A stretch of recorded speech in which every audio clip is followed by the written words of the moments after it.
जय श्री कृष्णा, राधे राधे। जिसका कभी नाश नहीं होता या जो स्थायी है वही अक्षय कहलाता है। स्थायी वही रह सकता है जो सर्वदा सत्य है। सत्य केवल परम पिता परमेश्वर ही है जो अक्षय, अखंड व सर्वव्यापक है। अक्षय तृतीया की तिथि ईश्वरीय तिथि है। इस बार ये तिथि 30 अप्रैल को मनाई जा रही है। अक्षय तृतीया का दिन परशुराम जी का जन्मदिन होने के कारण परशुराम तिथि भी कहलाता है।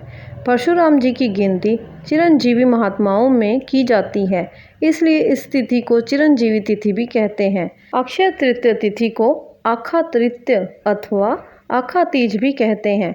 इस तिथि को चारों धामों में से एक धाम भगवान बद्री नारायण के पट खुलते हैं। साथ ही अक्षय तृतीया तिथि को ही वृंदावन में श्री बिहारी जी के चरणों के दर्शन वर्ष में एक बार होते हैं। इस दिन देश के कोने कोने से श्रद्धालु बिहारी जी के चरण दर्शन के लिए वृंदावन पहुंचते हैं। अक्षय तृतीया का पर्व बसंत और ग्रीष्म के संधि काल का महोत्सव है। इस तिथि में गंगा स्नान, पितरों का तिल व जल से तर्पण और पिंडदान भी पूर्ण विश्वास से किया जाता है, जिसका फल भी अक्षय होता है। इस तिथि की गणना युगादि तिथियों में होती है, क्योंकि सतयुग का कल्प भेद से त्रेता युग का आरंभ इसी तिथि से हुआ। इस दिन जल से भरे कलश, पंखे, खड़ाऊ, जूता, छाता, गौ, भूमि, स्वर्ण पात्र आदि का दान पुण्यकारी माना गया है। इस प्रकार के दान के पीछे ये लोक विश्वास है कि इस दिन जिन जिन वस्तुओं का दान किया जाएगा वह समस्त वस्तुएं स्वर्ग में गर्मी ऋतु में प्राप्त होंगी। साथ ही अक्षय तिथि का पर्व मनाने से आध्यात्मिक ऊर्जा की प्राप्ति भी निश्चित होती है। हर साल वैशाख माह की शुक्ल पक्ष की तृतीया तिथि पर अक्षय तृतीया का पर्व पड़ता है। सनातन धर्म में अक्षय तृतीया का विशेष महत्व है। इस दिन सोने चांदी की खरीदारी के कार्य बेहद शुभ माने जाते हैं। इसे अबूझ मुहूर्तों में से एक माना जाता है। ऐसे में इस दिन बिना किसी मुहूर्त को देखे शुभ और मांगलिक कार्य कर सकते हैं। वैशाख मास के शुक्ल पक्ष की तृतीया तिथि का आरंभ 29 अप्रैल 2025 को शाम 5:31 से होगा और तृतीया तिथि समापन 30 अप्रैल 2025 को दोपहर 2:12 पर होगी। उदया तिथि के अनुसार 30 अप्रैल को अक्षय तृतीया का पर्व मनाया जाएगा। इस दिन पूजा के साथ साथ खरीदारी करना बहुत शुभ होगा। 30 अप्रैल को सुबह 5:41 से दोपहर 2:12 तक पूजा का सबसे शुभ मुहूर्त है। इसकी कुल अवधि 6 घंटे 31 मिनट की होगी।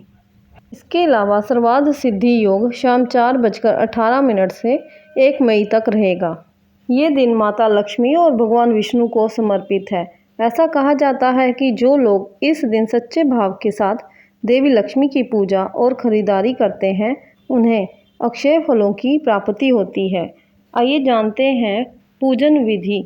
व्रत के दिन ब्रह्म मुहूर्त में उठें, घर की सफाई व नित्य कर्म से निर्वृत्त होकर शुद्ध जल से स्नान करें। घर में ही किसी पवित्र स्थान पर भगवान विष्णु की मूर्ति या चित्र स्थापित करें और निम्न मंत्र का संकल्प करें। ममाखिल पाप क्षय पूर्वक सकल शुभ फल प्राप्तये। भगवत प्रीति कामनया देवत्रय पूजनमय करिष्ये। संकल्प करके भगवान विष्णु को पंचामृत से स्नान कराएं। षोडोपचार विधि से भगवान विष्णु का पूजन करें।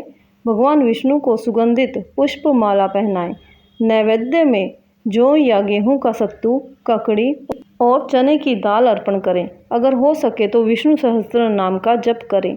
अंत में तुलसी जल चढ़ाकर भक्तिपूर्वक आरती करनी चाहिए। इस दिन उपवास रखें। मिट्टी की छोटी मटकी में पानी भरकर रखें, उस पर खरबूजा रखें और उसकी पूजा करने के बाद किसी भी सुहागिन स्त्री को दान करें। इस तरह सच्चे और सुचेतन मन से अक्षय तृतीया का व्रत और पूजन करें, ताकि भगवान विष्णु माँ लक्ष्मी की कृपा आप सब पर बनी रहे। जय जय श्री राधे श्याम, जय जय श्री राधे श्याम।